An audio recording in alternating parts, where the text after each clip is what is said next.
Psalm 23.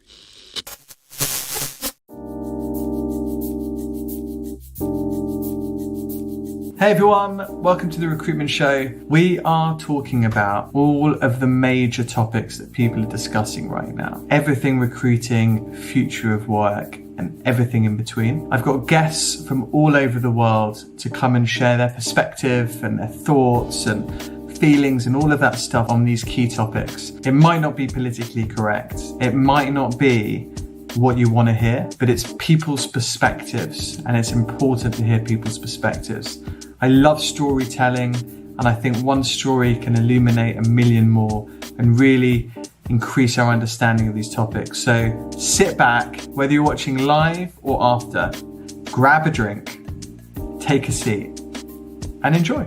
Tom Woodland, thank you for joining me. Thank you very much. First podcast live in the studio. Exciting. How does it feel? Brilliant. Feel like I'm famous. It's a cool little studio. It's a cool studio. We evolved, like we started doing it like this, and then obviously COVID, and then back to the studio. If people are lucky enough to be in London, and they can come in and see me in the studio, it's quite fun. So yeah. It was a lovely walk in this morning. It's blue skies outside. It's lovely, sunny, fresh. Feels like spring is slowly coming. So I like it. Me too. So what do you, for those that don't know you, what do you do? And then we can explore kind of how you've got to where you've got to and all of that stuff in between. Yeah. So I am a transformational coach for elite investors and visionary founders. So I work with CEOs, hedge fund managers, private equity partners, VCs, anyone who's really up to something really cool in the world. Nice. How did you get into that? So I worked in private equity for 10 years. And it got to a point in my life where I had everything that I thought would make me happy, and I was absolutely miserable. And I just thought, well, there's got to be something more to life than what I'm currently experiencing, seeing. Yeah. And it just got me really curious about, well, what is life? What are we doing here? Like, what is a source of well-being and performance and success and creativity? So when you said like everything you wanted in life, where did that come from? Was that like kind of school? It was like you do your A-levels, you go to uni, you do well, private equity, you can earn loads of money, and then like, is that the... Yeah. That's kind of what you're taught almost, isn't it? It's like just this path that you need to follow. Totally. Yeah, and I can't really tell you where it came from. I mean, my parents are... we've got a modest life. My dad's done very well. They actually come from South Yorkshire. My dad worked in business. He was a managing director of a load of businesses. Lived a comfortable middle class life, but in my mind, I always wanted to kill it. Yeah, absolutely, exactly. And I think it wasn't like I had everything that I wanted, but I was living in Marylebone. I had a job in PE paying couple $100,000 a year, $250 a year or something. I was like, well, this would be the kind of the baseline where I could see how my life was going to progress, like into being a partner in a PE firm, like how much money roughly that would pay me, and I was like, well, no, in this situation, I thought I would feel excited and kind of satisfied and content. And I was anything but. Interesting. It's true. It's like, obviously, like economics plays a part. You need to earn money. But like if the ultimate goal is earning money, it's like, I want to earn this, I want to earn that. And you get there and there's nothing else behind it. I see it a lot. Like people just, maybe they lose motivation, they fall off a cliff. It's like the classic money doesn't equal happiness. But I think a lot of the time when you're like at school and your path's almost set out, it's like, especially if your parents are like kind of advising you do their A-levels, you've got to go to university. If you don't go to uni, you're not going to get a good job. And then they go and be a banker, lawyer, accountant, whatever it might be. But then you get there and it's like, what else is there? Well, there's something missing. It's like there must be something else. Exactly. Yeah. And that's why I love coaching the people that I do, because they do have all of that material stuff, right? They've reached the point in life where they have everything that they thought would make them happy, give them the experience of life that they thought that they'd love. And there is something missing there. There's something not quite right. And that's actually a wonderful point to have a conversation around, right? Because it's like, well, I can literally point you to exactly what that is and help them find it immediately. Nice. Almost immediately. Yeah. It's tough though. Early on, it's like, there's so much on social media about like, do a job that makes you happy, and you got to love what you do. And it's so easy to say, but it's really difficult to actually find, isn't it? Like, what is it that makes you happy, or what is it, like, what job? Because certainly early on, I mean, like, who knows? It's like my kids' school are doing this careers fair, and my kid's 9, and like for the year 6s, so these girls are like 10 or something, and they're getting people in to advise them on what career path. And I'm like, why so early? Just let people try stuff. Like, it's fine to try things. You don't have to know what you want to be for the rest of your life. So I want to be a doctor. I didn't grow up I wanted to be an executive search consultant or a recruiter or whatever. It's just like, you kind of have to try stuff. Totally. And I really love what you're saying there, because it's like the greatest conditioning that we do to our kids is, and that's where it all begins, is like, stop that. Life is serious. You've got to grow up, and it's not going to be fun, and you're going to have to work hard. And it's like, wow, you just basically, we are so well equipped to follow our excitement and our enjoyment. And kids do that the whole time, and we condition them out of it. And if people actually just followed that excitement, I call it the fun factor, follow the fun factor. But culturally, we don't think that's going to take us to anywhere where we might want to be. And it's just the opposite. It actually does take us exactly where we want to go. And if you're meant to be earning a lot of money, or you would like to earn a lot of money, there'll be a lot of money at the end of that as well. So then the two are not mutually exclusive. We've got all of these this conditioning which says, well, if you want this, then you can't have this, and that's all nonsense. None of that's true. Yeah. But if you're in a city like this, you've got to earn money. But like, other places, there's this Chinese proverb. I'm going to absolutely butcher it. I don't even know if it's a Chinese proverb or not, but it's like the fisherman story. I don't feel like, so like you in like, and there's a guy fishing, catches one fish, feeds himself. Guy from the city comes, and like, if you get a boat, you can go catch more fish. And then he's like, well, then what? Then you can sell it in the market and earn more money. And he's like, then what? Well, you can buy a few more boats, and you can earn more money. You can live in a city and have a great life. And then what? And then you earn enough money to go live in a hut on the river, which is like full circle. So it's like, you speak to people like, oh, I'm going to retire and I'm going to live in there, whatever. And you actually do that. You can probably go do that now. Like, you can go and live somewhere which is lower cost, and you can enjoy your life. But there's, I don't know what it is. There's just something that's like, it's quite hard to do that. Yeah. If you've been in a... Which is so cliche. I mean, it's like, but it really is true. There's like this idea of a destination. Yeah. It's like the joy is in the creation. If you want to get to a point where you retire, so you can just settle down and be happy, it's like you're doing the wrong thing. Like, if that point in the future looks more attractive than the enjoyment that you are having right now in your day to day, then you got to look at that. Man, people are going to be working. I mean, not wanting to depress people, but if you're depressed, you're in the wrong job, maybe. 70, like, you're going to be working till like 70, 75. Basically, you're working most of your life. And if you're spending most of your life so you can enjoy the last bit of your life, I mean, I mean, depending on what you believe, you only live once. Yeah. So... Well, I always say, we might live more than once, but this is the one we've got right now, so you may as well enjoy it. You've got to live the life you're living right now, every day. So it's important to find stuff. And I know it's hard to. Like, I speak to loads of people, and they're like, not happy, and they don't know what to do, and it's not so easy, and I've got to earn money, and if you've got a mortgage and family. So it's like, it's tough to do. But I think, the stuff you can do. How did you decide, I know it was earlier on in your career, but how did you then decide, right, do you know what, like, keep your paycheck, I'm going to crack on my own? Like, when was the...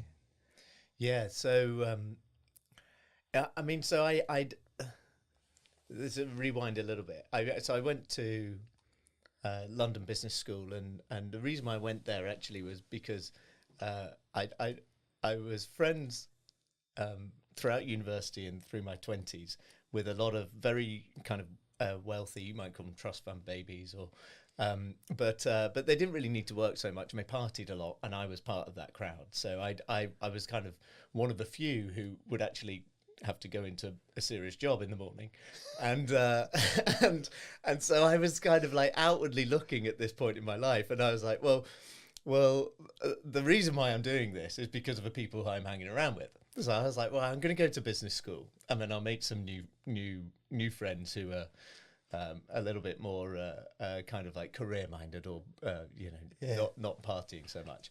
Anyway, my problems didn't just persist, but they accelerated, and I was like, oh my god, I think it's me. I think I'm a problem here. So then I got after business school, I got a job in this big PE firm, and that's when I was moved to Marylebone, and I was earning the kind of money that I thought would make me happy. But I still had these let's call them I lived a very fast life. I'd go out partying on the weekends, and I just I had an awakening as a result of all of that, where I was just like, well, I mean, and that was kind of like, that was like all of my partying on the weekend, and just to be open, taking drugs, drinking a lot, and that was a symptom of my unhappiness, really.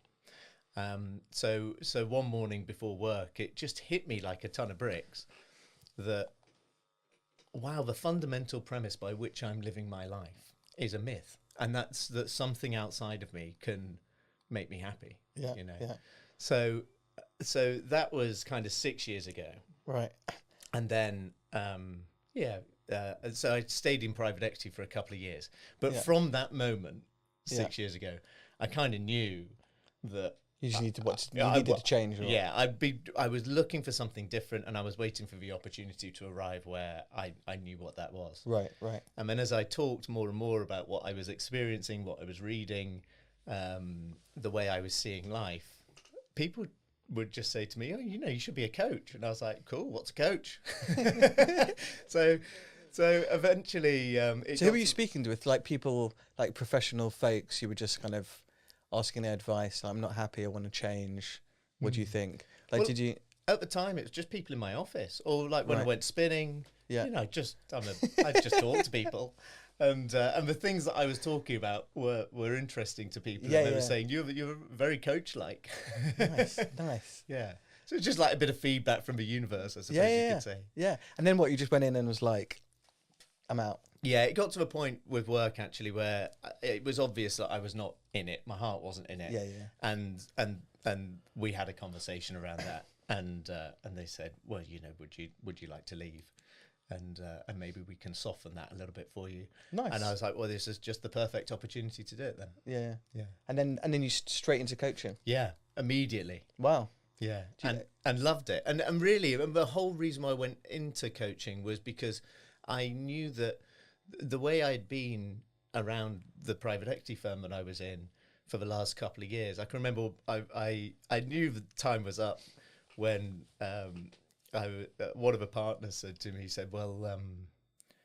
he said, you shouldn't smile so much because people don't know when you're being serious. And I just looked at him and I said, well, I was like, but that's on the assumption that being serious is good for business. And I just don't think it is. And he just looked at me like I was an absolute weirdo. And he's like, mate, you're right. Was he your first coachee? No, well, I think that was my first truth bomb. Let's put it that way. Yeah. Oh, jeez. Yeah. And so those are the kind of folks that you'll be trying to coach and that need help. Did you go into the PE, like coaching PE folks? Yeah, I do. Yeah. Fine.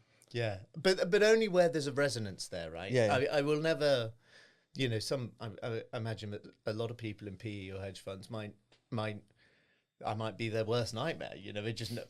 There would be no connection or resonance there with what I'm saying. Yeah. But the wonderful thing about my business is I coach 10, 12 people at the same time. I can't coach anymore. Yeah. So I just look for the people where there's a resonance. Yeah. And I think a lot of that just comes from the way I am and the way I'm being and the way I, my energy, I suppose. Yeah, 100%. And people see that there is something incredibly valuable in that, that if they had it, wow, that would be a game changer in their life. No, a coachee relationship is quite intimate, right? And so much of it is just finding the right match. So like if you're looking for a coach, if one's looking for a coach, like you can meet like 2, 3, find the right connection and vibe, because they've got to buy into what you do. 100%. And if they believe what you believe, it's a kind of a much easier route, isn't it? Yeah, it is. But it's funny because I meet people, and a lot of clients actually, they're not really that interested in how I do what I do. They can sense the confidence, right? And that's feed off the energy. Yeah, totally. But they've decided they want a coach. Yeah, there's been some trigger or driver or whatever, and then they seek out you, and then you have a conversation, and then it flows. Exactly. And everything I do is just catered to my market. I mean, they're time poor, generally cash rich. So I try to make it as efficient as possible. So that initial meeting is just like an hour. It might even not last that long, and you go from there. Yeah. Well, is there anything common like you're finding that people are experiencing that's similar? So like for example, over COVID, I speak to a lot of leaders, and they were all struggling because all the employees were looking for them for the answers. It's quite lonely at the top, and a lot of them are struggling to kind of just work out how to go about doing their thing in the new world. And are you seeing there's any kind of commonalities between the folks you're coaching and stuff? Well, yeah, I mean, the beauty about what I do is that I really look for the common source of every problem. So really the problems that there are myriad problems in the world, or so it appears. Yeah. Right. So problems are with relationships, decision making. You might even, like within a business, employee turnover, low employee engagement, all of this kind of stuff. So actually even health problems, right? So but really, actually, what if they all come from the same fundamental? What if they are actually a symptom of a deeper underlying problem? And the deeper underlying problem is actually a misunderstanding of how the human mind works and what the nature of the human mind is. So I'm kind of looking to that source, and when people really understand how their state of mind is being created, and how it all works, then they operate in a clearer state of mind. And a lot of the problems which were presenting themselves don't look like problems anymore, or they easily find a solution for them. Yeah. Interesting. So your whole thing's mindset. So we did a lot of this actually with my team, thinking negative, positive thinking spirals, thoughts, emotions, etc. So you're coming at it from the perspective of like essentially context is everything, right? How they think about certain scenarios. Yeah, exactly. So it's almost like the context for the coaching that I have with an individual, which could be any number of things. It could be to live a happier life. It could be to 10x their investment in the coaching. It could be to avoid getting divorced. It could be to find a partner, like whatever they're interested in. That's where I meet them. That's cool. Yeah. But the way I take people from where they are now to there is through this understanding of how the human mind works, and that they have access to a far deeper source of intelligence that they're not currently accessing at the moment because of their misunderstanding of how the mind works, and a lot of noise is getting in the way, really. Yeah. It's amazing, isn't it, that these folks get to where they get to. They're still, I mean, you laugh, it's interesting to hear, but like, everyone needs help, right? They say everyone needs a psychiatrist in their life or something. I think every single CEO in the FTSE 100 has an exec coach. Yeah. Like, we're all human, right? Right. Like, we all need like someone to chat to think through. We're not all perfect, Like, I think it's great. It absolutely is, and from what you said, it is hilarious to me how well people do even though they're in a fundamental misunderstanding as to how their mind is working. It's like your main piece of equipment. Yeah, Could you even imagine that? Can you imagine like writing an incredible piece of electronic music when you don't know how the machine works? I mean, like it's almost like it's a miracle that people are doing so well without kind of knowing what I'm pointing to in my coaching method. So that's people always think the mind thing's fluffy. Yeah, it's like, and also like when we were growing up, I mean, like certainly guys don't talk about this kind of stuff, how you're feeling, emotions, it's like, man up, mate, crack on, you're not happy, whatever, man, you're earning good money, just get on with it. So there's been a lot of that, I think. It is always amazing to think about how, like, what makes someone successful. I know even what do you to find success. I mean, for a lot of people, it's earning lots of money and being senior partner, PE firm, or CEO of a company or something like that. But again, like I was talking about something the other day, I mean, that's not for everyone. Like success can be like raising a family, spending more time with your family. There's so many different ways to. That's why it's important to follow the fun factor. The what you find fun is guiding you towards your definition of success.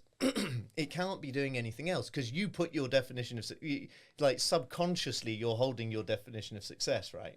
And whether you know that, like, it might just be all covered over by a load of noise from what you're seeing on Instagram and stuff, but deep down you know what you really want, and the fun factor is taking you towards it. It's hard though.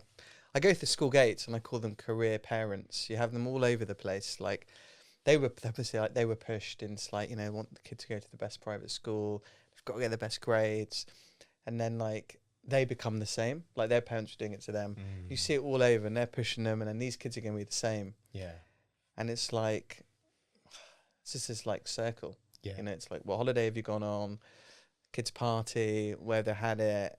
Like tutor, It's all like not that everyone is growing up in an environment like that, and that's a benefit of understanding how the mind works, because actually then you can create something new instead of just getting stuck in the feedback loop that you're currently living in. So you see this life, you create that life in your mind, you perpetuate that life, right? You just keep on going round in circles. You're just living the same. It's like Groundhog Day. And until you understand how the mind works, and then you can start to use your mind to create something new, whatever that may be. It's really interesting that you see like some of the most successful people on the planet have come from like, like tough backgrounds. Like they've been through like hard stuff early on in their lives, or they're poor and they don't want to be poor anymore.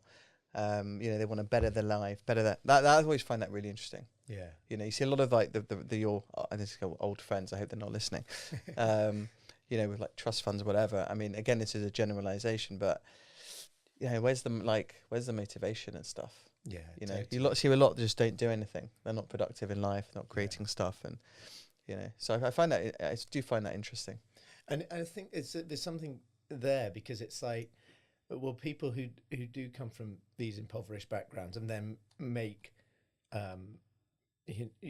create incredible success, whatever that may look like to them, but it's because they have not settled for where they are now and they think bigger, right? Again, it's all in the mind. It's like you could have that without being impoverished if you were just a big thinker, right? And but there's something in that situation that tends to encourage people, let's say, to think bigger, to think beyond their current reality. That's true.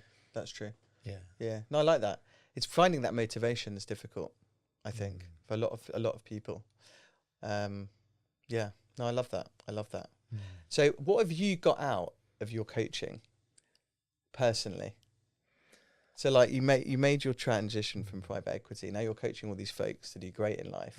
Have you found what you were looking for by transitioning into coaching? Yeah, it's a great question. I mean, my life is absolutely transformed. I'd say I am an embodiment of my coaching. I run my business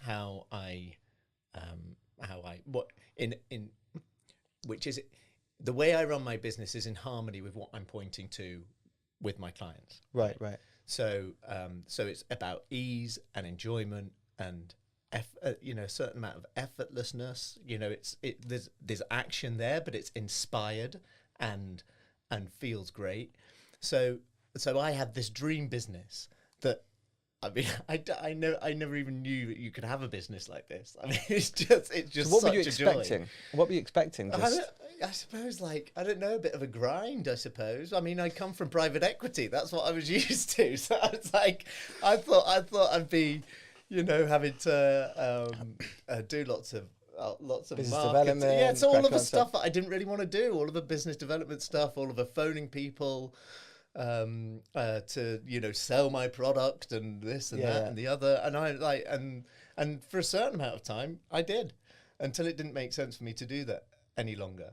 So I mean, and just my whole state of being, I've always been quite joyful, but I had it in certain areas of my life, and now it's just everywhere. I realise that's kind of like because you found this. But it's interesting because starting a business, and certainly as a sole trader, and a services business, a lot of people struggle with the business development stuff. So did you have to do any? Did you do any of that at the beginning? You just found it a little kind of like it evolved, and you met someone, and then they introduced you to someone, and that. Yeah. So here's the amazing thing is that when I was doing all of the business development stuff, I was stuck. So I did these videos on LinkedIn for a little while and put them on Instagram and stuff like that, and then and I had someone helping me with those, and so all of that stuff. Right, I was behind my computer. Kind of like looking at the edits and making comments on it, and I didn't really enjoy it, so my energy wasn't really very good, and then I'd be a bit flat, and I wasn't coming. I wasn't being this person you're seeing now, with all of this joy and energy, because I was doing stuff that was not following the fun factor, right? Yeah. So all of that stuff was getting in the way of me just going out and being me, and meeting people in the course of everyday life, and I found that the more I realised that all of the opportunities, there are just like so many possibilities, infinite opportunities in life, and all of those opportunities exist in the areas of life where I'm having most fun. Yeah. It's built authentic, right? I mean, you meet someone and they're being themselves, and you just know, don't you?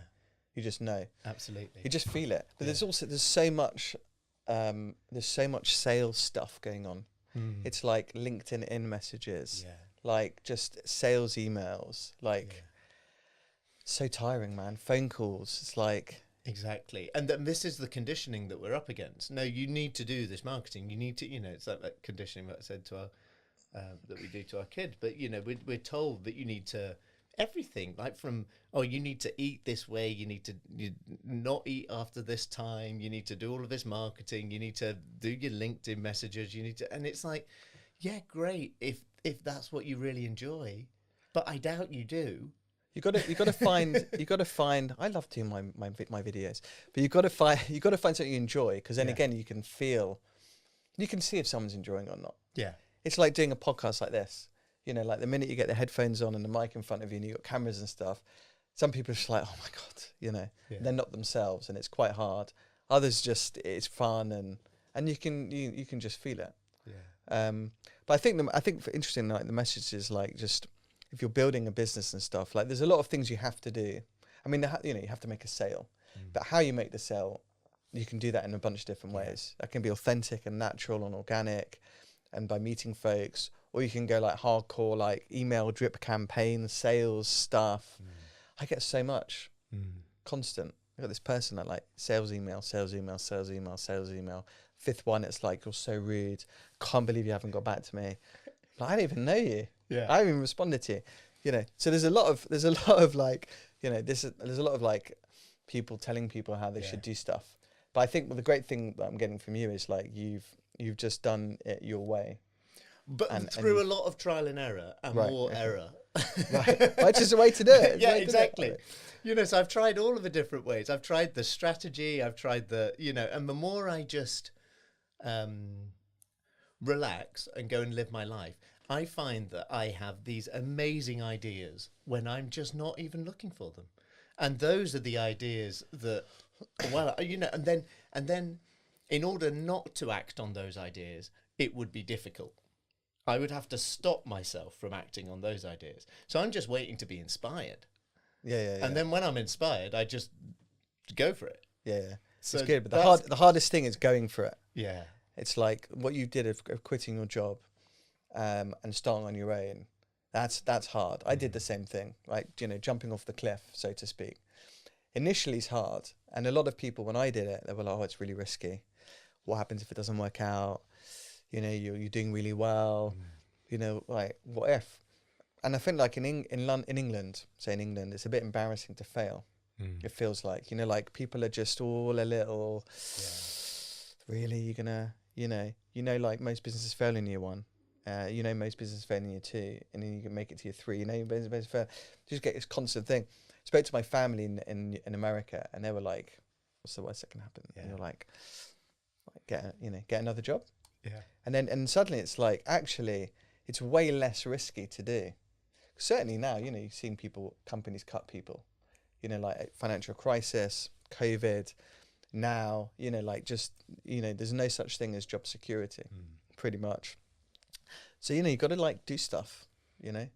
I'm not saying that everyone is suited to run their own business, because it's definitely a lifestyle choice. Yeah. Like it's way different. So you got to consider like what works for you.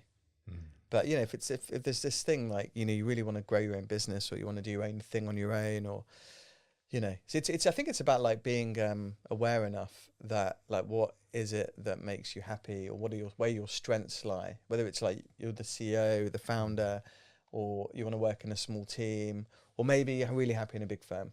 Yeah. Like there's no one size fits all, so I don't want to get that message across, but it's important to think about what you're happy doing. Yeah. I mean, cause I get a question I get asked a lot. It's well, given how you see the world and given what you do a lot of your clients then end up quitting their jobs and go and doing something else? And actually, no, no, they don't. And it's really, what I've found is that people are generally doing something that they enjoy, and that enjoyment is being covered up by a load of noise in their head. And so they're not really connected with the real reason why they're doing it. They're not really connected with their desire. And then when they actually find that connection with their desire, then they can do it a lot more with a lot more enjoyment and ease, and everything just flows. They actually love what they do. They're like, oh my God, I never realized that I love what I did. And that could that could come from, so obviously the mindset stuff, but also a culture in a company. Yeah. Like if the leaders are letting you do your thing, and you love the people, and you're doing the same job, like the work's the same, the people are great, the culture's great, you're happy, you do your best work. It can come in a few different forms, I think. Totally. The underlying thing is that we've got to be free to express ourselves, right? It's like really what we do in life. I always use the example of Warren Buffett, right? He doesn't need the money. Like he's got like $50 billion. I don't know how much he's got. $50 billion. Lives in the same place in Omaha. Drives a pickup truck. Doesn't buy new suits. He's not even spending the money. He's going to give all of his money away. I think he's pledged it to the Bill and Melinda Gates Foundation. So it's like he's not doing it for the money, but you can't stop him doing it because it's an expression of who he is. This is what he loves to do, right? He just absolutely loves it, and I think if we lived in a world where people were just encouraged to really find themselves, be really comfortable in themselves, and then allow that to just express itself into their relationships, into their parenting, into their jobs, into their pastimes, into every area of life. It gets harder as you get older. You get less like more rigid, less playful. It's funny. I went with a few friends to like a little rave in East London, not too far from here, over Christmas. So it was like me and like 4 friends, and we used to love like dancing and everything. Just like it's great fun. When you start dancing and the music's great, you feel amazing. And we got there, and it was like I think we were the oldest by like 20 years, at least. I mean, like we didn't realize. It's like you go in and you're like, oh wow, everyone's so young, and we're like 40s now. And then literally once the music started and you're like, there was still, I felt it. I was like, oh, you know, I don't know, I felt it, was it embarrassment or just, you know, and then it took me a bit of time just to let my hair down. I was like, you know what, I just love the music and we have a little dance and we had the best night. But it's weird, that feeling you get, which I never got when I was really young and you were just like dancing away and stuff like that. Yeah. So I don't know where that comes from, but you just feel so good when you can just, you let the barriers down or whatever they are. Totally. I actually feel really blessed because in that, the 10 years kind of leading up to my realization, I never lost my playfulness. I always I used to love psychedelic trance. I used to go to psychedelic trance parties. You say used to? Yeah. Well, I don't listen to it kind of on a daily basis, but I'd love to go to a trance festival. I mean, it would just be brilliant. I actually think I might this summer. I'm a friend of mine, she's having a birthday she lives in Morocco now. I was at business school with her, and we're going over to some festival in near Marrakesh. It's funny though that the age is younger, and then just like like all the folks. I don't know where all the folks went. Yeah. Like, you know, when I was like in my 20s, like everyone was going dancing and stuff, and then but all those folks just go somewhere. Yeah. But yeah, they just the couch. They just grow up. They just grow up. I mean, what does that even mean? No, exactly. You should have said that. Yeah. You should be able to dance. Like humans have been dancing for years. I always say this. Millions and millions of years. Yeah. It's absolutely fantastic. It's amazing, like tribal music as well. Just absolutely losing themselves in it. We've now got I forget the DJ, one of the Radio 1 DJs. She does somewhere off Oxford Street, but she does like, it's like a day rave, like almost like a day. It finishes at like 10:30 or something. Yeah. And it's like literally, you know, everyone that's like from back in the day, like 40s, 50-year-olds, just like having a dance, old school tunes. Yeah. You know, there should be more of that. Yeah. I don't know what happens. You just end up like, I mean, life gets in the way, or. Yeah. Well, I'm planning to go to this festival in Poland called Garbage with my best mate, and I'm trying to get a crew to go. Trying. Yeah. Well, yeah, exactly. I mean, so I was meant to go with 2 other friends, and now they're like, oh, well, we don't know if we can. Like, you know, tell them it's part of the coaching session, free coaching session. They should be paying you for you to convince them. That's actually the kind of stuff that I would really, I really want to blow the doors off what coaching is, and just be like, well, maybe it is just going to a festival and getting that really loose. Just dance and have fun and do something. Well, it's changing energy, isn't it? Totally. It's just like you've got your corporate lifestyle, you're running a hedge fund or whatever it might be. Yeah. It's very, very serious, and it is because you're looking after other people's money and there's regulations and there's responsibility, and it's a proper job. But maybe you're more effective doing it while you're integrating other things in your life. I would absolutely say you're definitely more effective doing it in a good state of mind. And what I mean by good state of mind is it's actually, even though it is serious, you are managing other people's money and there is a real obligation there. It's like the more light-hearted you are, the more free your mind is. Let's put it that way. The more free your mind is, then the better you're going to do. Can I give you a little counter to that? Yeah. So Goldman Sachs CEO David Solomon. Yes. He runs Goldman Sachs and he's a DJ. So I'm sure most people know this, or maybe they don't, but so he runs Goldman Sachs during the day and he DJs at night. I did not know that. Okay, so he's a DJ. Brilliant. He's a DJ. I was checking his name, didn't want to get his name wrong. So anyway, so that's what he does. He's a DJ. And there's a huge backlash against it because Goldman Sachs haven't done so well recently. You know, they did Marcus and they've lost money and had to make redundancies. And so Goldman's recently, you know, they're up against it a bit. And so the negative press against the CEO, David Solomon, is like, you shouldn't be DJing. You should be running Goldman Sachs. Yeah. And so it's it's interesting, like the public perception of it is he's not taking it seriously because the guy's out DJing. Yeah. What do you think? I think that it's got nothing to. I personally, I believe he should go DJing and do what he loves. I think that is a perfect example of the culture that we're living in, and the absolute cultural misunderstanding that we have about how human beings work, how the human mind works, and how we are at our most creative and expressive when we're in a good feeling. We're just in a good feeling. Yeah. So anything that you can do that allows you to get you into a good feeling. I mean, otherwise you're just suppressing your own creativity. You didn't come here to be this, serious. It's interesting though. I mean, I agree. I agree. But many don't. I mean, many, reading some of the articles the last few weeks, and it's like, should have been diverting more of his energy to running the Goldman's, and it's distracting. And I know it's interesting. I agree. And I think like you need to integrate work and life, and you need to, you're going to in it for a long time. And also you need to be in a good state of mind and physically in a good place to be able to make proper decisions and do things right. It's just interesting when, unfortunately for Goldman's, it hasn't gone so well. I mean, there's a lot of external factors. They think maybe mismanagement too. I don't know the details particularly, but yeah, it's easy to blame it on what else he's doing. Yeah, it is. But that's as I said, that's the way that society sees the world. There's so many misunderstandings. I mean, far too many to go into right now. But it's we just live in a culture where we're all just, everyone's trying to pick holes out of other people.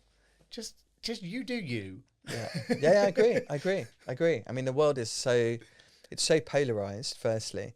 Secondly, you've got all the social media stuff. It's so easy just to be a keyboard warrior. It's easy when you're shouting from the sidelines. Yeah. But when you're in the game, I think it's so important. To your point, you're working for a long time. It's the thing you do most in your life. It's, again, another cliche, marathon, not a sprint. You got to look after yourself properly. Yeah. Eat well, sleep well, exercise. Be the best version of yourself. Totally. And here's the thing, and the only reason why people burn out, get really unhealthy, have nervous breakdowns. I mean, that is all just a state of mind issue. In actual fact, like most of the reason why people change jobs is a state of mind issue. I mean, people are constantly blaming how they're feeling on the outside world, and it has nothing to do with that. It's got you are literally creating your own reality, and you are experiencing that reality in your mind. And because people don't have any understanding of that, it's only a choice if it's only a choice to feel good. If it's a choice. If you're stuck in a misunderstanding where how you feel has something to do with the circumstances of a situation that you're in, or even what the CEO of Goldman Sachs is doing, then you're just a victim. You're an innocent passenger in your own mind, and you don't realize that that's not the truth. It's hard to get to that place. Very hard to do. It's very hard to do. Well, it just takes a couple of big insights, and out of those couple of big insights, people change so quickly. Because the penny drops. Because the thing is, there are just these few misunderstandings that are really keeping people trapped in their own minds. And when people see that how it actually is working, and they drop those misunderstandings and kind of almost fall into harmony with the intelligence of the design. It's inconceivable to me that we have not been designed perfectly. I mean, just look at the rest of life. Right. So there's something going on here where we just don't understand how beautifully we've been designed. Yeah. And that's what I point to with people. And when they understand it, they drop out of all of that nonsense and start feeling different, acting different, doing different. Boom. I want some of that. Yeah. What a good place to end. Awesome. Thank you so much. Yeah, pleasure, Lewis. Great chat. It's been fantastic. Yeah. Thank you so much for watching. Hope you enjoyed it. Please do not forget to subscribe in all the usual places: YouTube, Spotify, Apple Podcasts, anywhere you like to watch or listen to a podcast. Any comments or feedback, please drop us a DM. If you've got anything that you want us to discuss, again, feel free to